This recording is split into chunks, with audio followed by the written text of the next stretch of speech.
أعوذ بالله السميع العليم من الشيطان الرجيم من همزه ونفخه ونفثه بسم الله الرحمن الرحيم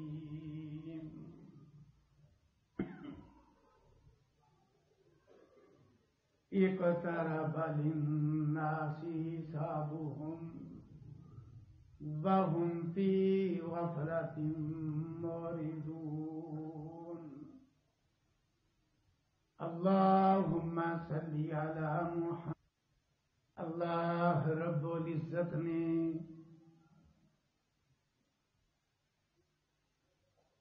امتحان اور آزمائش کے لیے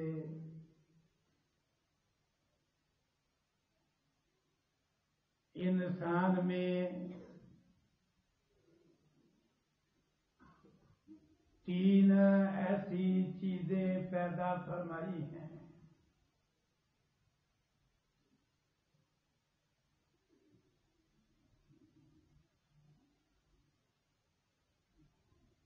کہ جتنے بھی گناہ اور نافرمانی والے کام ہیں ان تین چیزوں کے گرد ہی گھومتے ہیں.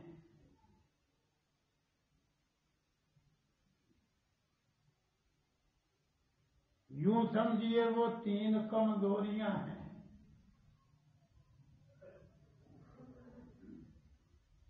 جو ہر فرد و بشر میں موجود ہیں اور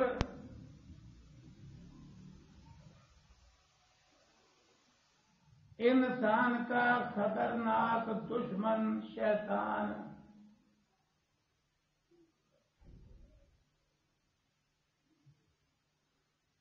انہی تین کمزوریوں کے ذریعے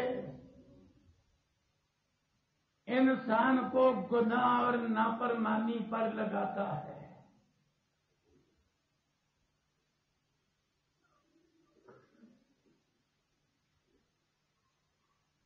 اور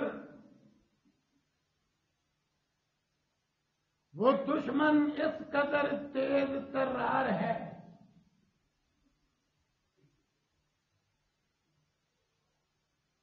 کہ وہ اس بات پہ بھی پوری نظر رکھتا ہے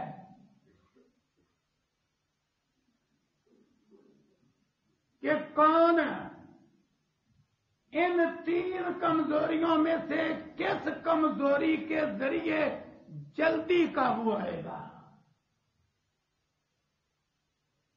وہ اس کے مطابق حملہ کرتا ہے.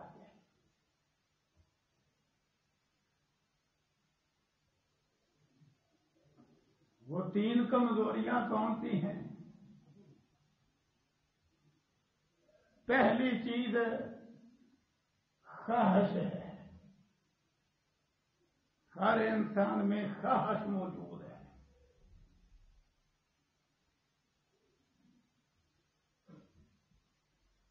پھر بڑی بڑی وہ چیزیں جن کی خواہش ہر فرد و بشر میں موجود ہے وہ چیزیں بھی اللہ تعالیٰ نے قرآن کریم میں بیان فرمائی ہیں.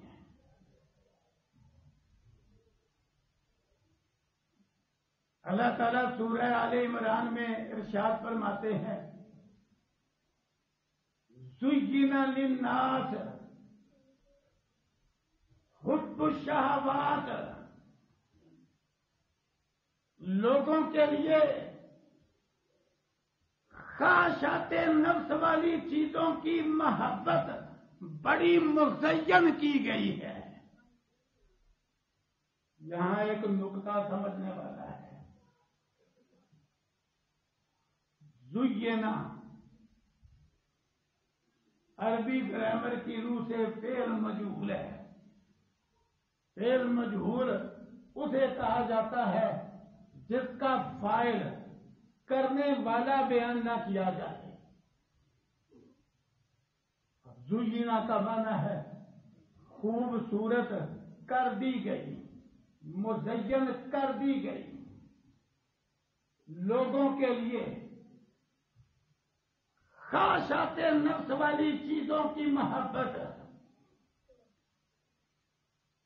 یہ بیان نہیں کیا یہاں کہ مزین کرنے والا کون ہے،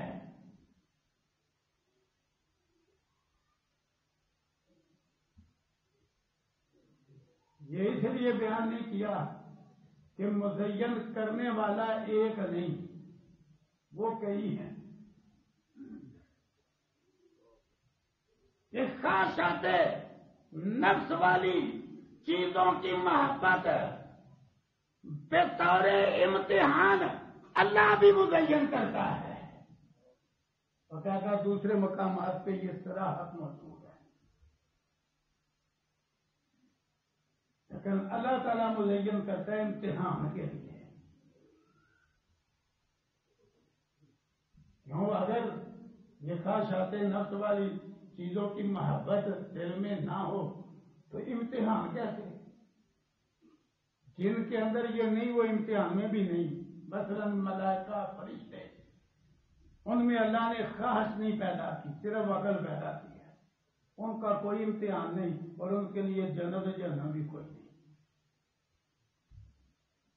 امتحان تب ہے کہ جب یہ خواہشات نفس والی چیزوں کی محبت ہو، تو اللہ نے بھی مزین کیا امتحان کے لیے۔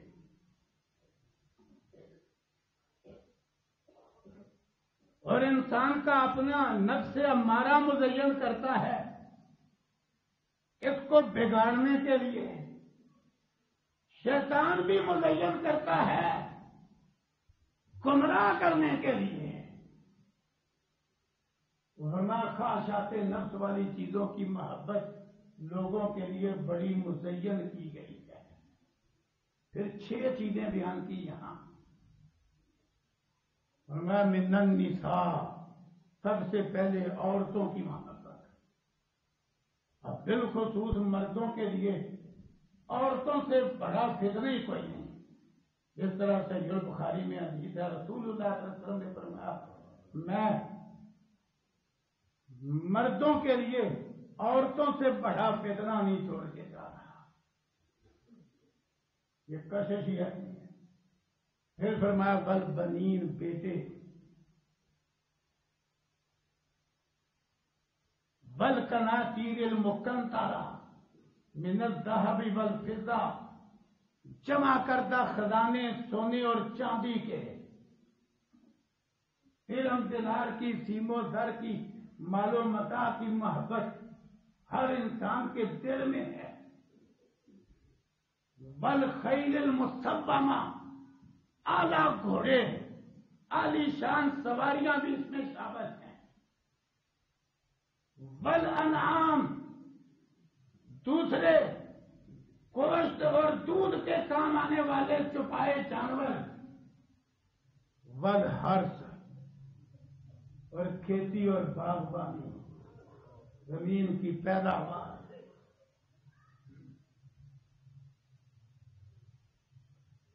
تو بہرحال پہلی کمزوری انسان میں خواہش ہے، اور خواہشات نفس والی چیزیں انسان کے لیے بڑی مزین کی گئی ہیں، آراستہ کی گئی ہیں امتحان کے لیے۔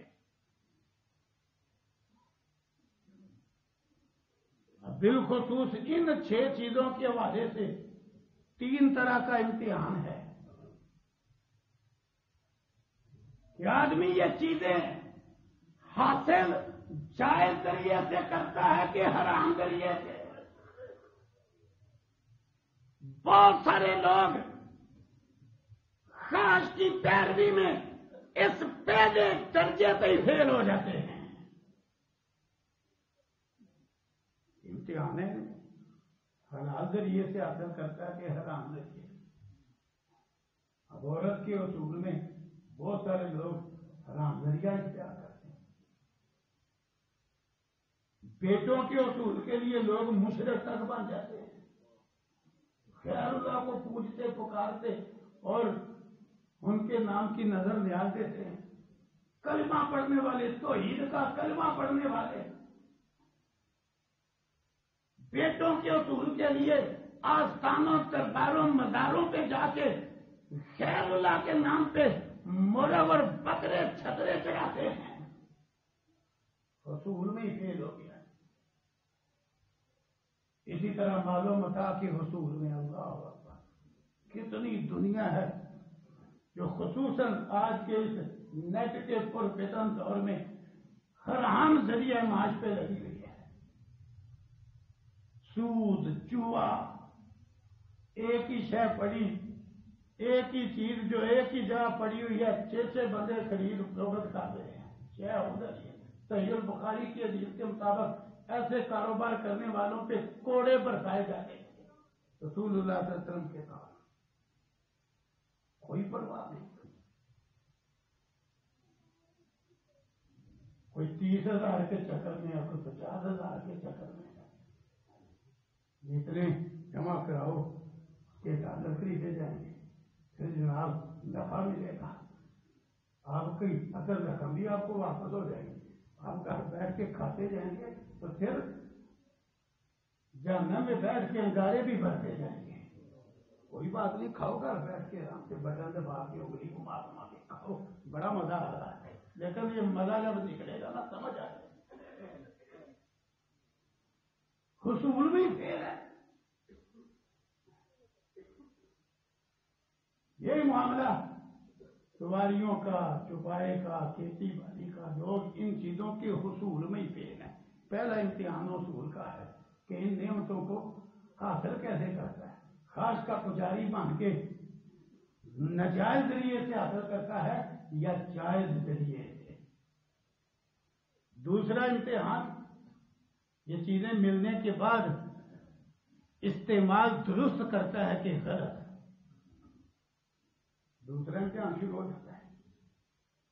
دوسرے امتحان کے بعد تیسرا امتحان ہے کہ اللہ کا شکر گزار بنتا ہے کہ نہ شکری کرنے والا بنتا ہے۔ اس طرح کتنے ہی لوگ ہیں، ہر شے موجود ہے، نعمتیں موجود ہیں، کوئی حال پوچھ لے تو کہتے ہیں بس جی جو وقت گزر جائے وہی اچھا ہے، نہ شکری مسلط ہے۔ یہ تو یہاں تک کہہ دیتے ہیں یہ تو اللہ نے یہ کوٹھی بنگلہ سواری پراڈو پجیرو یہ تو اللہ نے پردے رکھے ہوئے ہیں، ورنہ یہ ہمیں پتہ ہے ہم روٹی کیسے کھاتے ہوتے ہیں۔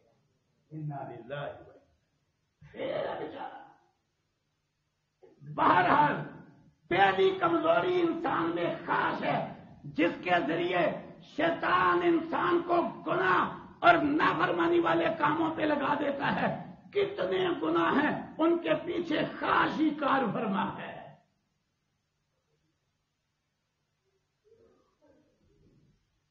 بدکاری، بے حیائی، رشوت خوری، جوئے بازی، سود خوری، یہ ملاوٹ کر کے سودا بیچنا، ناپ تول میں کمی کرنا، پیچھے خاص ہی ہے،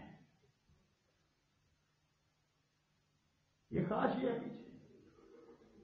حتیٰ کہ بڑے بڑے فرائض، حتیٰ کہ ارکان اسلام چھڑانے کے پیچھے خاص ہے۔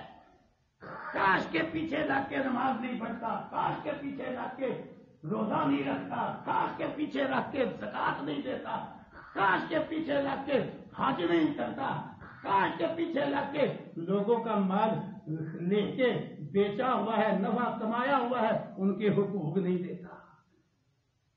کیا ہے پیچھے خاص ہی، حتیٰ کہ خاص کی یہ پیروی بعض کو اس حد تک غافل کر دیتی ہے کہ خاص کی بنا پہ وہ شرک کی دلدل میں جا پھنستا ہے کہ وہ الہ اور معبود بھی خاص کے مطابق بنا لیتا ہے،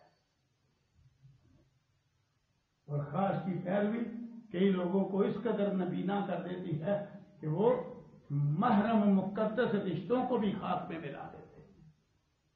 اللہ اکبر، یہ پہلی کمزوری انسان کی اثر ہے خاص۔ شیطان کے لیے انسان کو گناہ اور نافرمانی پہ لگانے کے لیے یہ چور دروازہ ہے، ایسے طریقے سے کاج بھڑکائے گا کہ آدمی گناہ اور نافرمانی پہ لگ جائے گا۔ دوسری کمزوری ہر انسان کے اندر موجود ہے، وہ ہے غصہ۔ اللہ اکبر۔ بہت سارے گناہ اور نافرمانی والے کام شیطان غصہ چڑھا کے کرواتا ہے، غصہ چڑھا کے۔ یہ ناحق قتل، یہ لڑائی جھگڑا، یہ ظلم زیادتی، یہ قتل و غارت، یہ غیبت اور چغلی، یہ حسد بغض اور کینہ، یہ جتنے گناہ ہیں ان کے پیچھے غصہ ہے۔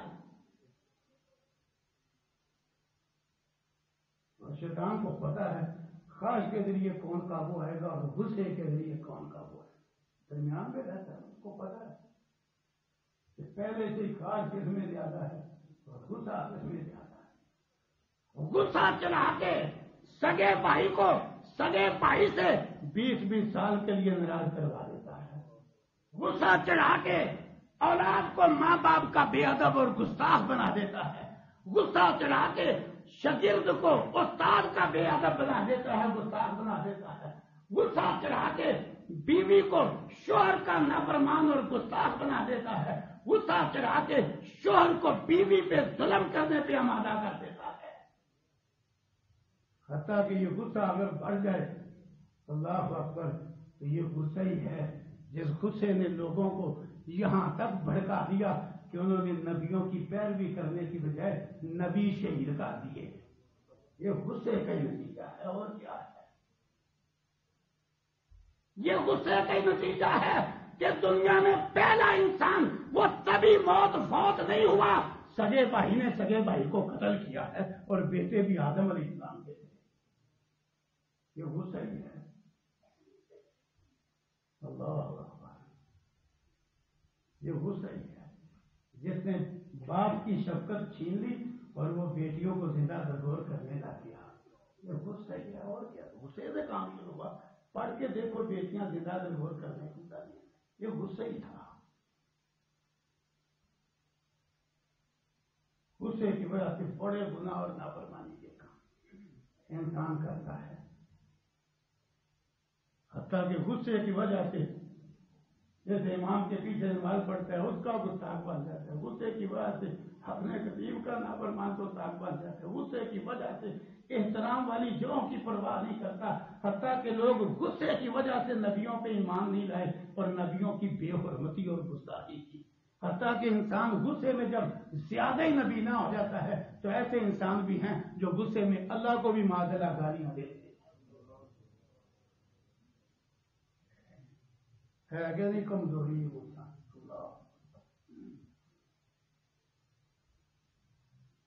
کیا سے کیا ہو جاتا ہے غصے میں۔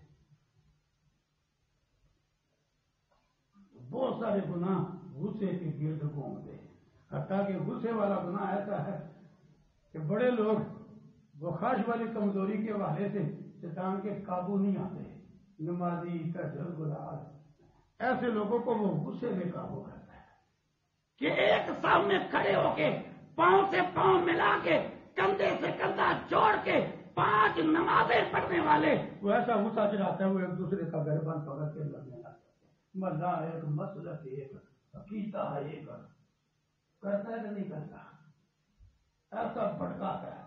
میرا آنکھوں دیکھا واقعہ، مسجد میں نماز مکمل ہوئی، سلام پھیرا گیا، ایک بزرگ ایک نوجوان کو مخاطب کر کے کہتے ہیں سورہ فاتحہ کے بغیر نماز نہیں ہوتی اور تو نے سورہ فاتحہ نہیں پڑھی۔ اتفاق سے نوجوان پھر ٹھنڈا تھا، وہ کہتا ہے بزرگوں میں حدیث ہوں، میں سورہ فاتحہ کا قائل ہوں، میں نے سورہ فاتحہ پڑھی الحمدللہ۔ بزرگ پہلے سے زیادہ غصے میں کہتے ہیں سورہ فاتحہ کے بغیر نماز نہیں ہوتی اور تو نے نہیں پڑھی۔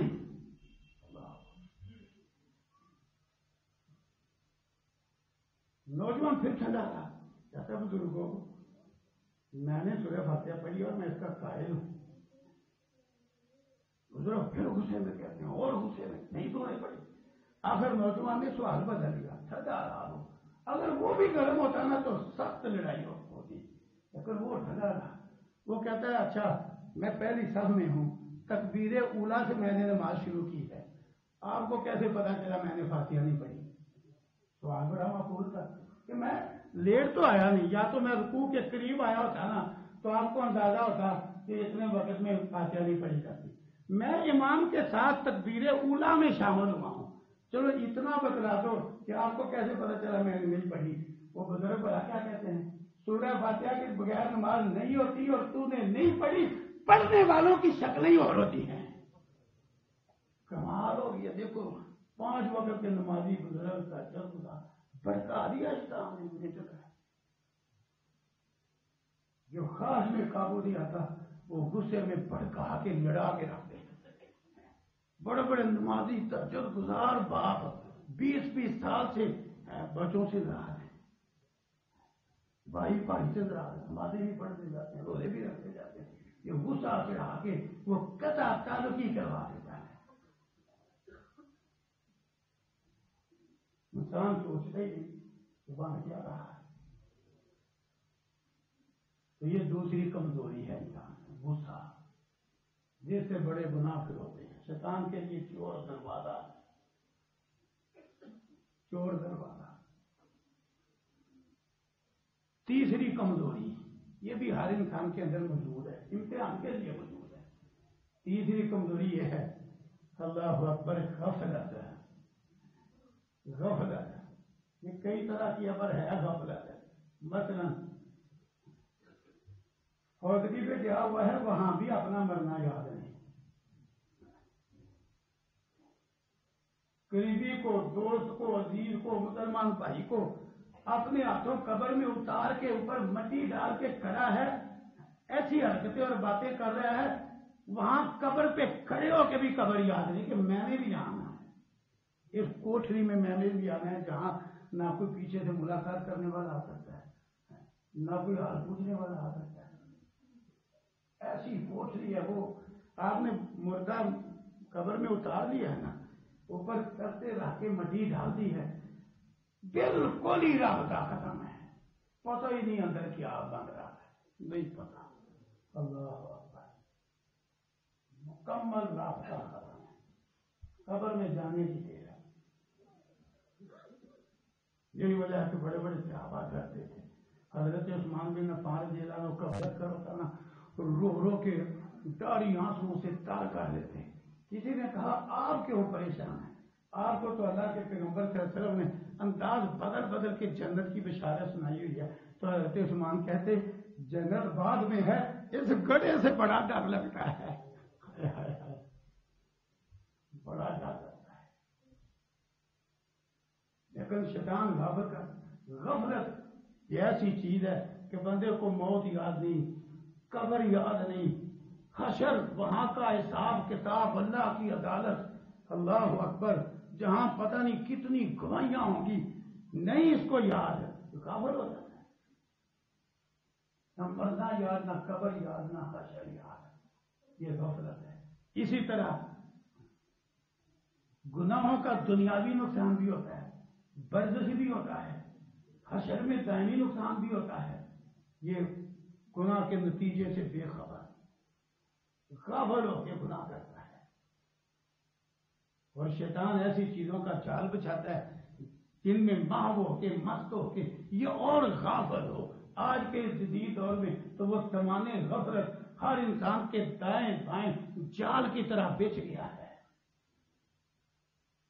جال کی طرح۔ اللہ اکبر، ایسا وہ غافل کرتا ہے، ایسا وہ غافل کرتا ہے کہ انسان کو دائیں بائیں کی خبر نہیں، جو سکرین میں غافل ہوتا ہے، دائیں بائیں کی نہیں خبر کہ کیا ہو رہا ہے۔ یوں ہی یہاں بیٹھا امریکہ کے اندر رابطے میں ہے، لیکن بیچارے کو دائیں کا نہیں پتا، بائیں کا نہیں پتا، بیوی کا نہیں پتا، بچوں کا نہیں پتا، ایسا غافل۔ بہرحال یہ 3 کمزوریاں اللہ نے انسان کے اندر امتحان کے لیے پیدا کر دی ہیں، کوئی فرد و بشر ان 3 کمزوریوں سے خالی نہیں۔ اللہ اکبر، لیکن جہاں کائنات کے اس رب نے امتحان کے لیے یہ 3 چیزیں پیدا کی ہیں، یہ کمزوریاں ہیں، وہاں 3 طرح کا ان کمزوریوں کا علاج بھی اتارا ہے۔ رسول اللہ صلی اللہ علیہ وسلم کا ارشاد گرامی ہے کہ اللہ نے کوئی بیماری نہیں اتاری۔ لفظ عام ہے اس لیے اس میں جسمانی بیماری بھی آتی ہے اور روحانی بیماری بھی آتی ہے۔ کوئی بیماری اللہ نے نہیں اتاری مگر اللہ نے اس کی شفا بھی اتاری ہے۔ یہ ڈاکٹر کہتا ہے، طبیب کہتا ہے، حکیم کہتا ہے یہ بیماری لا علاج ہے، یہ اس کی اپنی لا علمی ہے، ورنہ کوئی بیماری لا علاج نہیں۔ ہاں رسول اللہ صلی اللہ علیہ وسلم نے فرمایا ایک ہے بیماری اس کا علاج اللہ نے نہیں اتارا، وہ ہے بڑھاپا، اس کا کوئی نہیں علاج۔ انسان بوڑھا ہوتا ہی ہوتا ہے اور جب ہو جاتا ہے نا بوڑھا اس کا کوئی نہیں علاج۔ پھر اپنے آپ کو ظاہر جتنا مرضی انداز بدل بدل کے نوجوان کرے، لیکن چال ڈھال، گفتار، دانتوں کی ترتیب، چہرے کے خد و خال، ہاتھوں کا لرزہ، ٹانگوں کی کپکپاہٹ یہ بتلا دیتی ہے کہ اندر سے کام ختم ہی ہے۔ بظاہر جتنا مرضی اپنے آپ کو وہ جوان ظاہر کرتا ہے، بڑھاپا ہے ہی ہے، اور بڑھاپے کا اللہ نے علاج نہیں اتارا۔ حکیموں نے بڑے نسخے لکھے ہیں صاحب، اعادہ شباب، اعادہ شباب۔ ہاں جی، قطار شہر روڈ پہ ایک حکیم ہوتا تھا، اس نے اتنا لمبا بورڈ لگایا ہوتا تھا، ہاں جی، انسان کبھی بوڑھا نہیں ہوتا۔ بالکل غلط ہے، ہوتا ہی ہوتا ہے بوڑھا، کیوں نہیں ہوتا؟ اور ہو جائے تو اس کا کوئی علاج نہیں۔ رسول اللہ صلی اللہ علیہ وسلم نے جو فرمایا نا وہ حقیقت ہے، لوگ جو مرضی باتیں بنائیں۔ تو بہرحال ہر بیماری کا علاج ہے بڑھاپے کے ہاں۔ تو اللہ تعالیٰ نے ان 3 خطرناک کمزوریوں کا بھی علاج اتارا ہے، اور وہ 3 قسم کا علاج ہے، اور یہ نہیں کہ ایک قسم کا علاج ایک قسم کی کمزوری کے لیے نہیں، وہ 3 قسم کا علاج، ان میں سے ایک قسم وہ تینوں کا ہی علاج ہے۔ اللہ اکبر۔ ایک قسم علاج کی وہ تینوں کا ہی علاج ہے۔ پہلا علاج اللہ نے یہ کیا، انسان کو عقل جیسی نعمت عطا کی ہے۔ یہ یاد رکھنا، عقل بہت بڑی نعمت ہے۔ عقل یہ بہت بڑی نعمت ہے۔ یہ علیحدہ بات ہے کہ جو قیامت قریب آ رہی ہے نا، لوگوں کی عقل دنیا کے بارے تیز ہوتی جا رہی ہے اور دین کے بارے سست ہوتی جا رہی ہے۔ عقل نعمت بہت بڑی ہے کہ اس عقل جیسی نعمت سے فائدہ اٹھا کے انسان ہوائی جہازوں میں اڑ رہا ہے۔ اللہ نے عقل دی ہے۔ اگر عقل صحیح رہے، یہ خارجی اسباب کی وجہ سے، ماحولیاتی آلودگی کی وجہ سے، یہ جسمانی آلودگی ہے، جسمانی آلودگی سے زیادہ خطرناک ہے معنوی آلودگی ہے۔ عقل ماحولیاتی آلودگی سے خراب نہ ہو، خارجی اسباب سے خراب نہ ہو، تو انسان کی عقل اس کو بہت کچھ بتلا دیتی ہے کہ غصے اور خواہش کو قابو میں رکھ کے برے کاموں سے بچنا ہے۔ عقل بہت بڑی نعمت، اللہ نے یہ ایک علاج اتارا ہے، اس لیے اللہ نے قرآن میں انداز بدل بدل کے ترغیب دی ہے۔ افلا تعقلون، افلا یعقلون، وہ عقل کیوں نہیں کرتے؟ لوگ عقل کیوں نہیں کرتے؟ عقل سے کام کیوں نہیں لیتے؟ انما یتذکر اولو الالباب، انداز بدل بدل کے عقل سے کام لینے کا حکم دیا۔ یہ علاج ہے۔ جو جتنے زیادہ برے اور گناہ اور نافرمانی کے کام کرے گا نا، سمجھو اس نے اتنی اپنی عقل خراب کر لی ہے۔ خصوصاً جب تک عقل صحیح ہو بندہ شرک نہیں کر سکتا، یہ یاد رکھیں۔ جب تک عقل صحیح ہو شرک نہیں کر سکتا۔ کیوں؟ اللہ کے علاوہ ساری کائنات مخلوق ہے، مخلوق الہ نہیں ہو سکتی۔ جو خود محتاج ہے وہ الہ نہیں ہو سکتا۔ جتنا مرضی کسی کا مرتبہ ہو، مقام ہو، فرشتے ہوں، جن ہو، انسان ہو، ہاں جی، فرشتوں کا کوئی سردار فرشتہ ہو، پیغمبروں کا امام اللہ اکبر جناب محمد رسول اللہ صلی اللہ علیہ وسلم ہو، اللہ کے محتاج ہیں۔ رسول اللہ صلی اللہ علیہ وسلم تو اپنی محتاجی سب سے بڑھ کے بیان کرتے ہیں اللہ کی ذات کے والے سے کہ میں اللہ کا کتنا محتاج۔ اللہ اکبر۔ تو جب مخلوق اللہ کی محتاج ہے تو محتاج الہ نہیں ہو سکتا، محتاج مختلف پر نہیں ہو سکتا، محتاج حاجت روا مشکل کشا نہیں ہو سکتا۔ تو چیز ہے کہ انسان اپنے سے بھی کمزور کو الہ بنا لے ہیں۔ جانور تو انسان سے بھی کمزور ہے، لیکن جب عقل مر جاتی ہے تو جانور کو الہ بنا لیتا ہے، جانور ہی نہیں جانور کے مجسمے کو الہ بنا لیتا ہے، سمجھو عقل ماری گئی ہے۔ پتھر اس کی جب مورتی بنائی جائے، 3 کام ہوں تو مورتی بنتی ہے، وہ تینوں کام پتھر کی بے بسی کی دلیل ہے۔ کیا جی؟ کیا 3 کام؟ پہلے پتھر کو دوسرے پتھر سے توڑا جائے گا، پھر منہ ماتھا بنانے کے لیے مختلف انداز میں کاٹا جائے گا، پھر مزید شکل سنوارنے کے لیے رگڑا جائے گا، توڑ پھوڑ بھی ہوگی، کٹائی بھی ہوگی، رگڑائی بھی ہوگی۔ اتنے کام پتھر پہ ہوں گے تو مورتی بنے گی۔ پہلے اس کو توڑا، پھر کاٹا، پھر رگڑا، جب بت بن گیا تو کرم کر دو، تجھ سے بڑا احمق کون ہے؟ تو نے اپنی عقل بالکل نکارا کر دی ہے۔ اسی طرح فوت شدہ مرتبے میں جتنا مرضی اونچا ہو، وہ زندہ کے مقابلے میں طاقت کے اعتبار سے کمزور ہے۔ کیوں جی؟ فوت شدہ کو غسل کون دیتا ہے؟ زندہ۔ اس کو چارپائی سے پھٹے پہ، پھٹے سے چارپائی پہ کون اتارتا چڑھاتا ہے؟ زندہ۔ اس کو کفن کون پہناتا ہے؟ زندہ۔ اس کے پہلے پہنے ہوئے کپڑے اتارتا کون ہے؟ زندہ۔ اس کو نہلا کے کفن پہنا کے چارپائی پہ ڈال کے قبرستان میں لے کے کون جاتا ہے؟ زندہ۔ قبر کون بناتا ہے؟ زندہ۔ قبر میں اتارتا کون ہے؟ زندہ۔ وہ فوت شدہ جس سے اپنا یہ کوئی کام نہیں ہو سکا، جب اس کو قبر میں اتار لیا، پٹے رکھ لیے، اوپر مٹی ڈال دی، تو اسی کے آگے ہاتھ جوڑ لیے، بزرگوں کرم کرو، اور وہ کرم کر سکتا ہوتا تو خود غسل نہ کرتا۔ جب تک اس میں طاقت تھی اس نے غسل کروایا کہ نہیں؟ کوئی انسان کرواتا غسل کی نہیں، یہ کمزوری کی دلیل ہے۔ لیکن کمزور کو الہ بنا دیتا آدمی، کیوں؟ عقل ماری گئی ہے، عقل خراب ہو گئی ہے۔ جب تک عقل صحیح ہے شرک نہیں کر سکتا، عقل صحیح ہے اللہ اکبر بہت سارے گناہوں سے وہ بچے گا۔ ایک علاج ہے عقل، کہ اللہ نے عقل جیسی نعمت عطا کی ہے۔ دوسرا علاج، اگر اللہ نے آزمائش کے لیے کمزوریاں پیدا کی ہیں تو علاج بھی ہوگا، یہ اس کی رحمت ہے۔ دوسرا علاج وہ ہے کہ اللہ تعالیٰ نے دین، ہدایت، وحی نازل فرمائی، پیغمبر بھیجے، کتابیں اتاری۔ یہ دین انسان کو اللہ اکبر خواہش پہ اور غصے پہ قابو ڈالنا سکھلاتا ہے۔ یہ نعمت عقل سے بھی بڑی نعمت ہے۔ عقل میں پھر کمزوری ہے، لیکن یہ تو کامل نعمت ہے، اللہ کی اتاری ہوئی وحی دین۔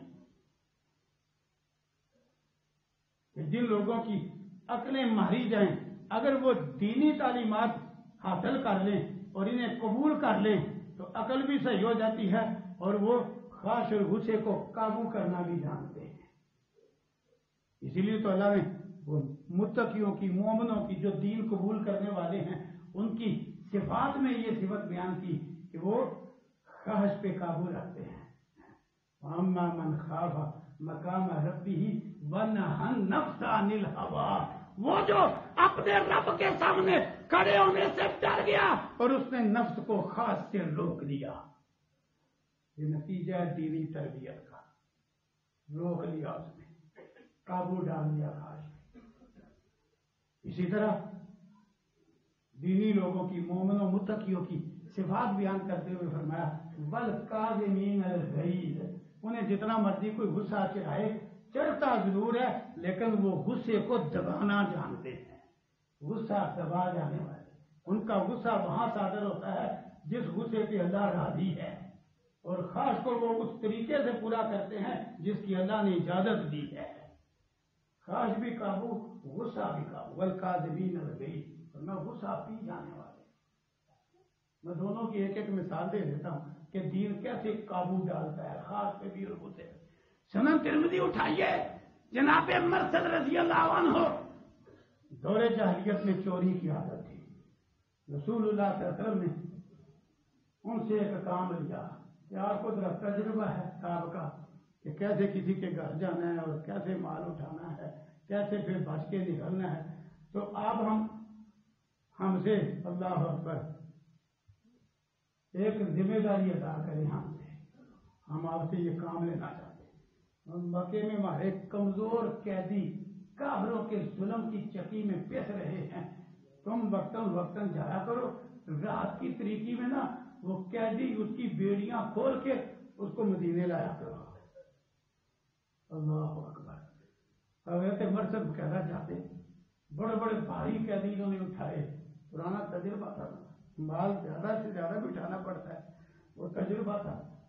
حتیٰ کہ بیڑیوں سمیت اٹھاتے، دور نکل کے رکھ کے پھر بیڑیاں کاٹتے توڑتے پھر اس کو ساتھ مدینے لے آتے.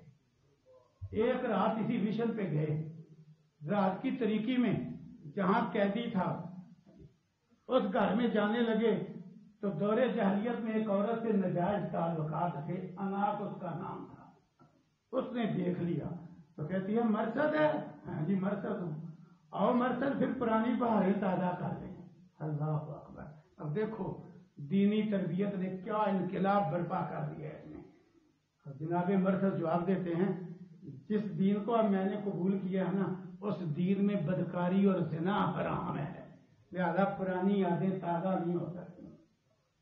اب یہ جو اس طرح کی حوث والی محبت ہے نا کہ یہاں بھی کچی اور آگے تو یہ دشمنی میں بدل جائے گی، یہ کوئی محبت نہیں، یہ جھوٹ ہے. یہ لوگوں نے یہ جو نجائز گندی محبتیں ہیں ان میں نام محبت کا رکھا ہوا ہے، یہ جھوٹ ہے، یہ حوث ہے. محبت کوئی نہیں، خواہش ہے، حوث ہے. لو جی 1 منٹ میں وہ پھر گئی، جب اس کا کام نہ بنا فوراً اس نے شور مچانا شروع کر دیا. اور تمہارے قیدی اٹھائے جا رہے ہیں نا مکے والوں، وہ یہ بندہ ہے تمہارے قیدی اٹھانے والا، پکڑو تمہارے قیدی اٹھانے والا. حضرت مرثد کہتے ہیں مجھے بھاگ کے ایک نچلی جگہ پہ چھپنا پڑا، پیچھا کرنے والے پیچھے آ گیا تاکہ انہوں نے اونچی جگہ پیشاب کیا میرے سر پہ پڑا. یہ گندگی برداشت کر لی، وہ نہیں برداشت کی. دین نے تربیت کر دی ہے کہ خاص کو قابو میں کر دیا.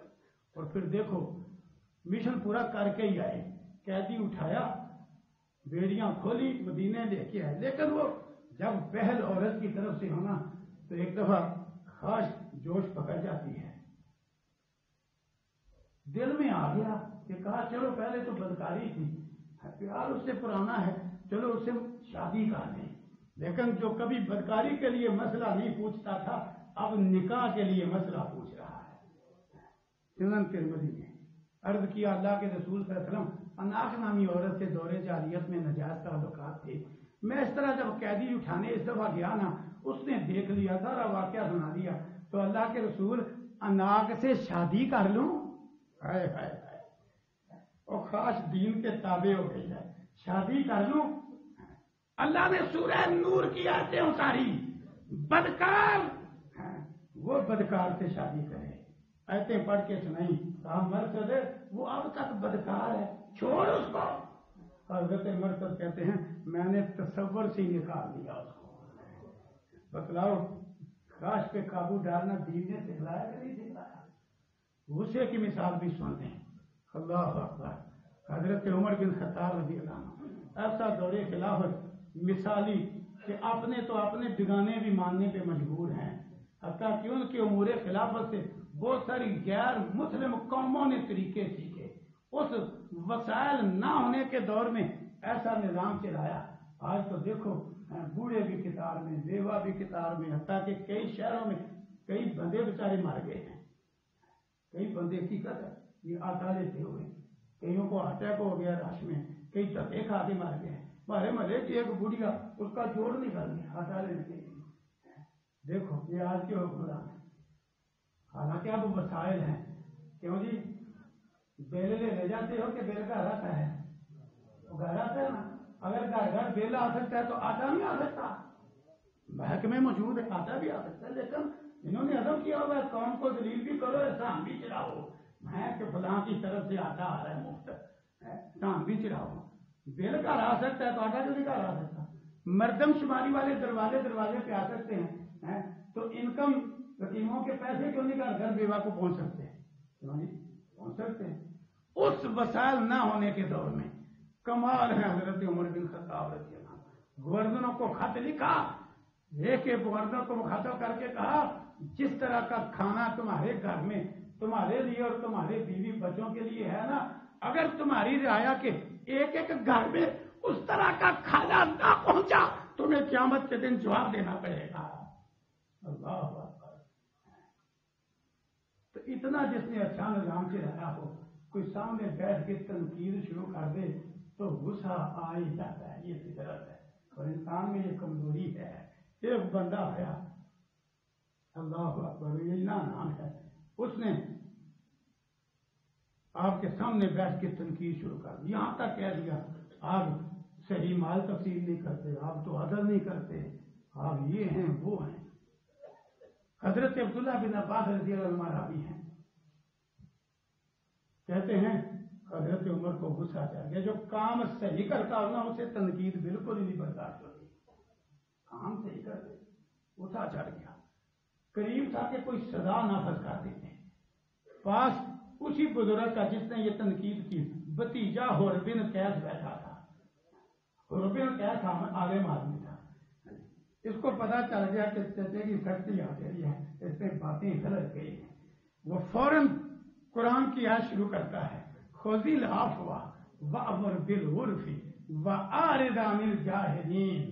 یہ آیت پڑھی، حضرت عبداللہ بن عباس کہتے ہیں ادھر حر بن قیس کی زبان سے آیت ختم ہوئی، ادھر امیر المومنین کا غصہ قبول ہو گیا۔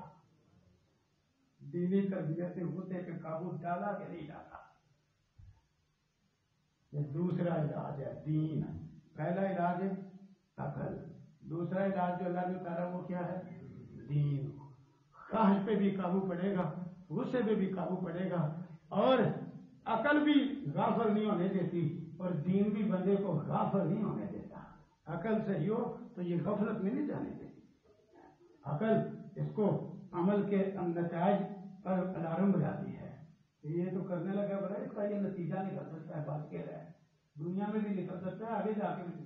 عقل بھی الارم بجاتی ہے اور دین تو تنبیہ ہی بڑی کرتا ہے۔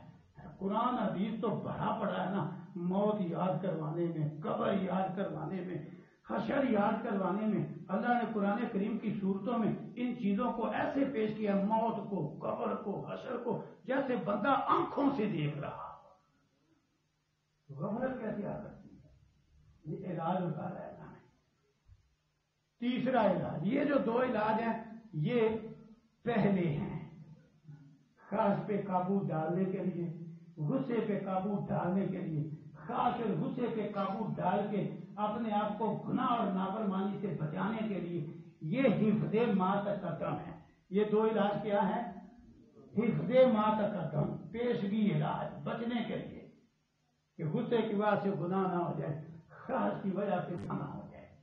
تیسرا علاج، اس ارحم الراحمین کو اپنے بندوں کی کمزوریوں کا پتہ ہے کہ جتنا مرضی عقل مند ہو پوری طرح نہیں بچ سکتا، اور جتنا مرضی متقی پرہیزگار ہو یہ کمزوریاں ایسی ہیں، غصہ اور خواہش، کہ شیطان دھوکہ دے ہی لیتا ہے۔ صرف اتنا ہی ہے کہ جو عقل مند ہے اور دینی ہے وہ تھوڑا دھوکے میں آئے گا، اور جو بے دین اور بے عقل ہے وہ رات بھر دن شیطان کے دھوکے میں آ رہے گا۔ لیکن انسان کمزور ہے، وَخُلِقَ الْإِنسَانُ ضَعِيفًا، اس لیے وہ کبھی کبھار وہ جو شیطان ہے نا وہ بڑے بڑے اچھے لوگوں کو بھی خواہش کے ذریعے گناہ کروا لیتا ہے، بڑے بڑے اچھے لوگوں سے بھی غصہ بھڑکا کے گناہ کروا لیتا ہے، بڑے بڑے اچھے لوگوں کو بھی غفلت میں مست کر کے وہ گناہ کروا لیتا ہے۔ اس کی مثال امام ابن القیم رحمہ اللہ نے بڑی پیاری دی ہے، اللہ اکبر۔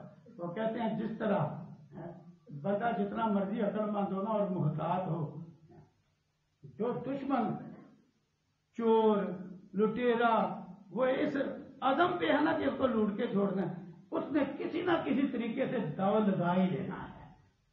بڑے بڑے سمجھدار لوگ ٹھگوں کو، دغا بازوں کو اپنے ہاتھوں پیسے پکڑا لیتے ہیں، ان کا طریقہ واردات یہ ایسا ہوتا ہے کہ اپنے بڑے بڑے عقل مند،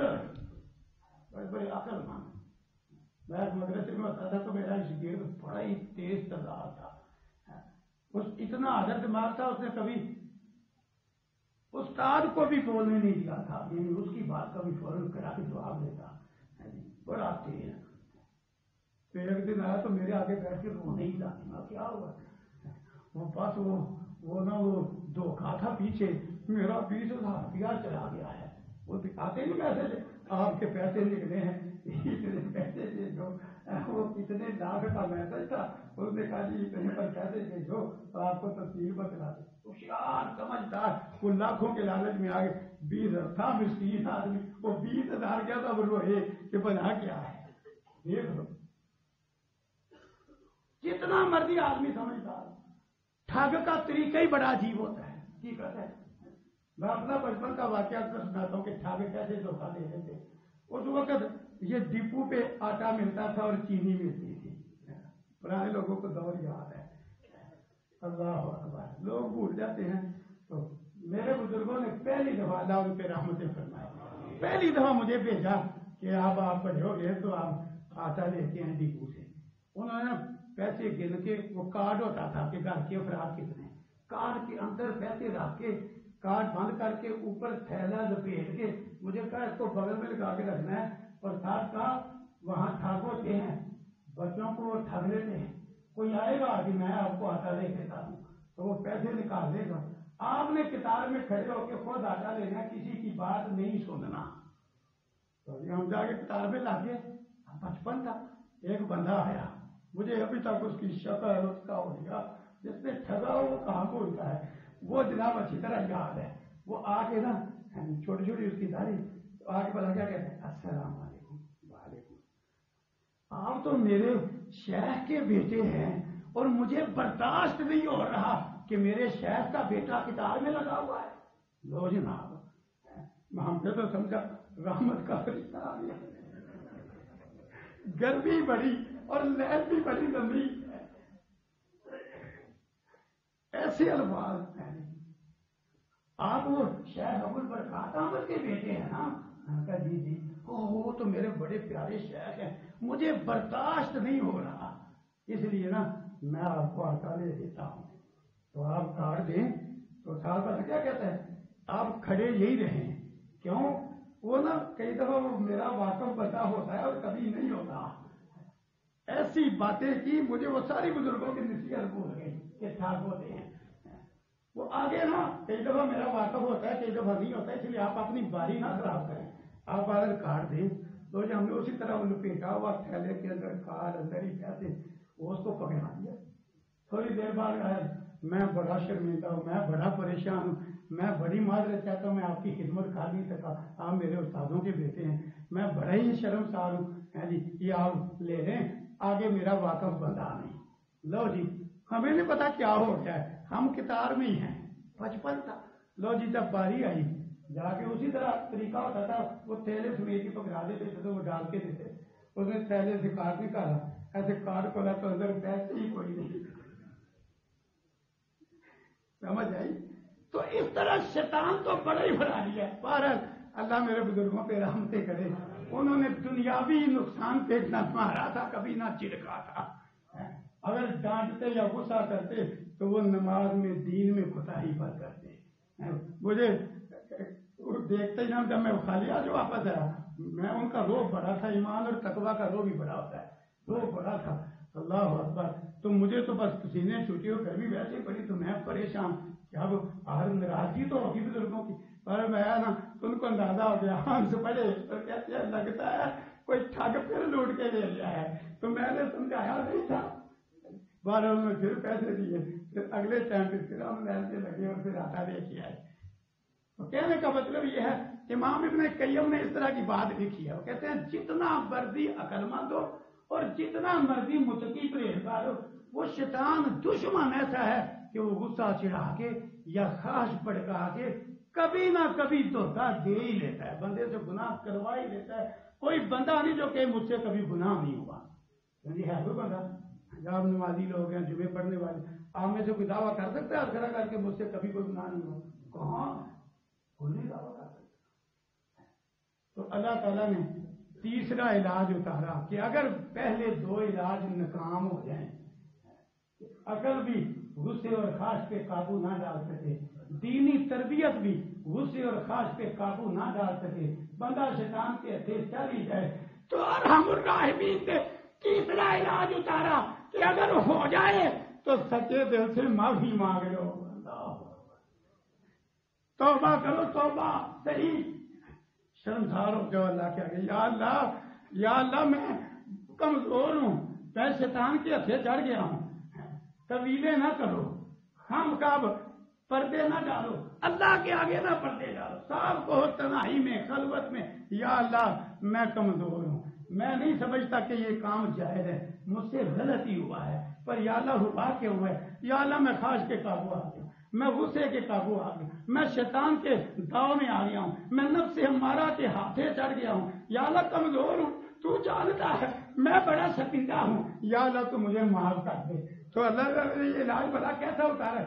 اگر سچے دل سے شرمسار ہو جائے، سچا تائب ہو جائے تو قرآن اعلان کرتا ہے اولئک یبدل اللہ سیئاتہم حسنات، اے میرے بندے کیا تو نے گناہ ہے، اگر تو توبہ اس طرح کی کرے نا، مان کے کہ یا اللہ مجھ سے گناہ ہو گیا ہے، میں غلط ہوں، میں شرمندہ ہوں، تو اللہ تعالیٰ گناہ کاٹ کے وہاں نیکی لکھ دے گا، صرف توبہ ہی نہیں قبول کرے گا، گناہ کو نیکی میں بدل دے گا۔ یہ تیسرا علاج ہے۔ لیکن بات یہ ہے وہ جو شیطان ہمارا دشمن ہے نا، وہ ان علاجوں کی طرف بھی نہیں آنے دیتا، وہ عقل پہ بھی پردہ ڈالنے کی کوشش کرتا ہے، وہ دینی تربیت سے بھی روکتا ہے، اور وہ توبہ سے بھی روکتا ہے۔ کتنے لوگ ہیں وہ گناہ کو ویسے ہی جائز کر لیتے ہیں، یہ سب سے خطرناک برائی ہے، اور یہ زیادہ پھیلتی جا رہی ہے۔ ہر گناہ کا کام لوگوں نے حلال کر دیا، جوا حلال، سود حلال، رشوت حلال، اللہ اکبر، فلمیں حرام، ڈرامے حلال، تصویریں حلال، کوئی گناہ تو گناہ رہا ہی نہیں۔ طویلیں ایسی کی یہ کس لیے ہے کہ جب آدمی سمجھتا ہے نا میں گناہ نہیں کرتا تو پھر توبہ بھی نہیں کرتا، تو اس لیے نہیں، اللہ اکبر، گناہ کو گناہ رہنے دو۔ آپ سے اگر ہو رہا ہے تو آپ کیوں مولوی کو مجبور کرتے ہیں کہ وہ میری مرضی کا فتویٰ دے کے اس کو جائز کرے؟ کیوں کرتے ہو؟ کہو مجھ سے یہ گناہ ہو رہا ہے، معافی مانگو، کوشش کرو اس سے بچنے کی، اس سے رہائی پانے کی، تو پھر اللہ تعالیٰ نے یہ تیسرا حل اتارا ہوگا۔ اللہ تعالیٰ اصلاح اور عمل کی توفیق دے۔ وآخر دعوانا ان الحمدللہ رب العالمین۔ پھر چادر خریدے جاتے ہیں، پھر ممبر بناتے ہیں، یہ قطعاً درست نہیں، اس میں بیک وقت سود بھی ہے، دعا بھی ہے، اور یہ خرابی ہے بہت بڑی۔ یہ پیچھے اس قسم کی اسکیموں میں نوجوان نسل کو نکارا بنانے کی سازش بھی ہوتی ہے کہ ان کو حلال ذریعے سے کام کرنا، مزدوری کرنا، محنت کرنا یہ بھاری لگے، اور یہ اس آسان کام پہ لگ جائیں، نتیجہ تن وہ قوم نکارا ہو جاتی ہے۔ تو اس لیے ہمیں دشمنوں کی سازشوں سے باخبر رہنا چاہیے، اور شیطان کے بہکاوے میں آ کے خام خواہ حرام پہ نہیں لگنا چاہیے۔ ایک نقطہ سمجھ لو تو بندہ حرام کام نہیں کر سکتا۔ اللہ تعالیٰ نے ہر بندے کے حصے کا رزق طے کیا ہوا ہے، یہ آگے پھر بندے کی مرضی ہے حلال ذریعے سے لے لے یا حرام ذریعے سے لے لے۔ رسول اللہ صلی اللہ علیہ وسلم نے فرمایا تھا کہ روح القدس جبریل نے میرے دل میں یہ اللہ کا پیغام ڈالا کہ کسی جان نے مرنا نہیں جب تک دو چیزیں پوری نہ کر لے، رزق پورا نہ کر لے اور وقت پورا نہ کر لے۔ تو اس لیے پھر آپ نے یہی بات سنا کے فرمایا فاتقوا اللہ، اور جب پورا کرنا ہی ہے اپنا حصہ تو لوگوں اللہ سے ڈر جاؤ۔ وَأَجْمِلُوا فِي الطَّلَبِ، ہلکان ہونے کی کیا ضرورت ہے؟ اچھے طریقے سے طلب کرو، طلب ضرور کرو پر اچھے طریقے سے۔ یہ رسول اللہ صلی اللہ علیہ وسلم کی نصیحت ہے۔ تو اچھے طریقے میں سب سے پہلے حلال طریقہ ہے۔